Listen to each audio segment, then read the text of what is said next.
all right, waiting for this. There we go. So Britain is alone. What a wonderful picture of Churchill holding the line. As we mentioned, this skipped. You have Vichy France, and then you have northern France, which is occupied. Just understand here pretty much that France is just out of the game entirely. Um, so June from August of 1940, you have Dunkirk being evacuated. The Soviet Union is starting to take some of these Baltic states too. They're annexing them as part of the Soviet Republic. You know, Stalin is in agreement that he wants to use this as an opportunity to expand as well. One of the major problems with that, though, is, you know, when Hitler turns around and attacks him, that's not going to necessarily work. So from July to October, excuse me, we have what's known as the Battle of Britain, or the Blitz, where the Luftwaffe, or the German Air Force, just basically bombed Great Britain ruthlessly. One of the things that helps out Great Britain is they have both radar and the Enigma machine, so they can understand what's happening here. And they understand that, you know, they understand the patterns and so forth. And the British did some rather sketchy things, like they wouldn't let the noise or the news of the bombings get out to the slums, and so their lights would stay on, whereas the wealthy districts would not. You also have that sign, "Keep calm and carry on," that arrives at this time as well. You have people literally in the subways in London sheltering during these bombs. But what ends up happening is this is really a defeat for Germany, because they're not able to invade Great Britain. Britain does not fall. They do not surrender. They're not able to carry out Operation Sea Lion, which would have been this airborne and amphibious invasion of Great Britain. And so that frustrates Hitler, and he's going to turn and change his focus towards the Soviet Union in Operation Barbarossa. So some of the things that we talked about, you've got, you know, the Blitz, with the British soldiers here. You have some of the bombing and the ruins. London, the Tube, you know, these air raid shelters during the Blitz, really scary stuff. I mean, I can't imagine laying on a railway to basically hope that you don't get bombed to pieces. London is wrecked in this, and that is the nicest way to put it. So a few other things that are happening at this time outside of Europe. Italy invades Egypt. You also have the signing of the Tripartite Pact, which is basically what forms the Axis powers. So you have Germany, Italy, and now Japan, because they're on roughly the same axis across the country, or across the globe.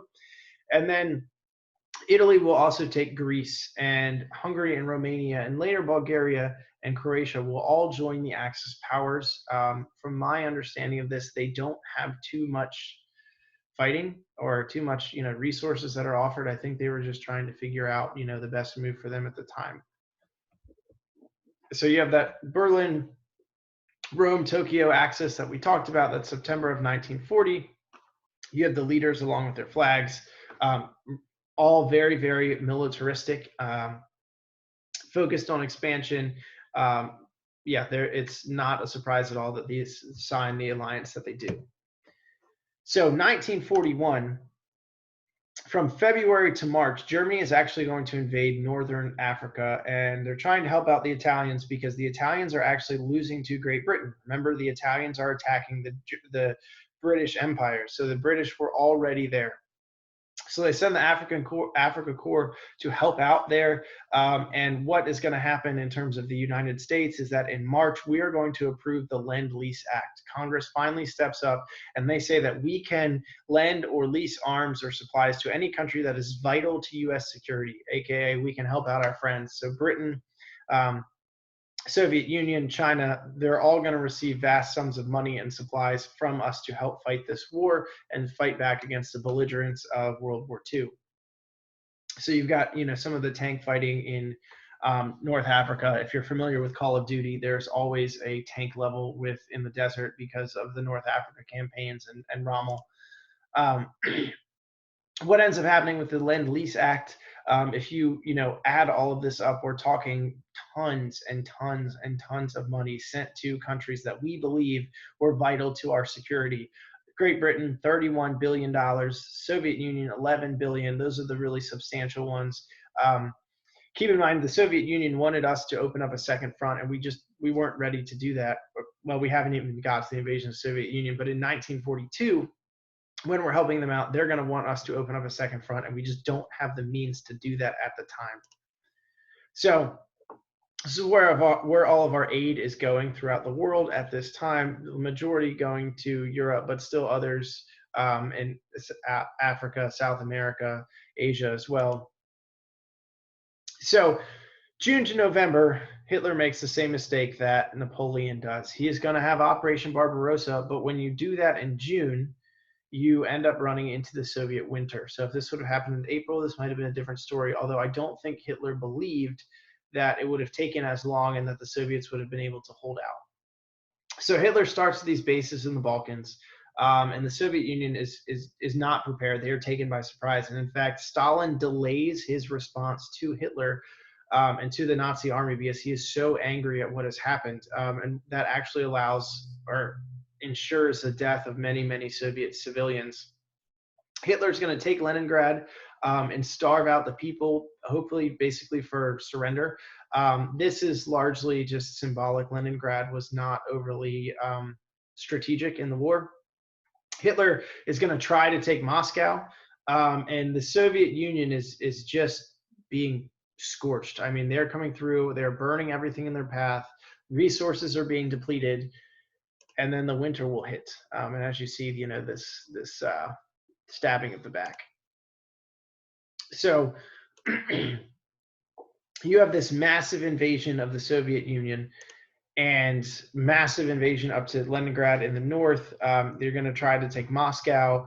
Kiev falls, and Stalingrad is really going to sort of be this linchpin that's going to keep the Soviet Union holding on. I think Stalin, one, it's a city named after him, you know, which is very, very important. But two, it also would have allowed the Nazis to have a lot more oil, which would have been really, really problematic if they would have got their hands on it.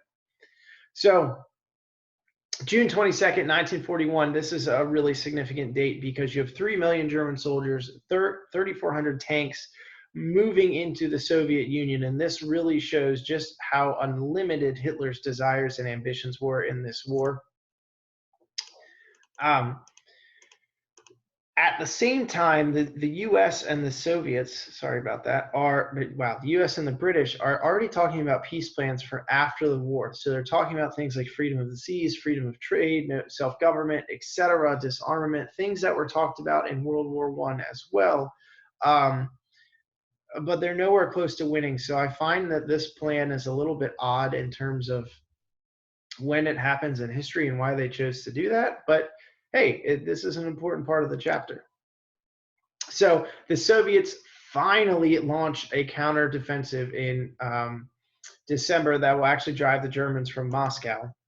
And as that is happening, Japan is going to turn and attack Pearl Harbor, December 7th, 1941, a date which will live in infamy, and this will draw the sleeping giant of the United States into the war.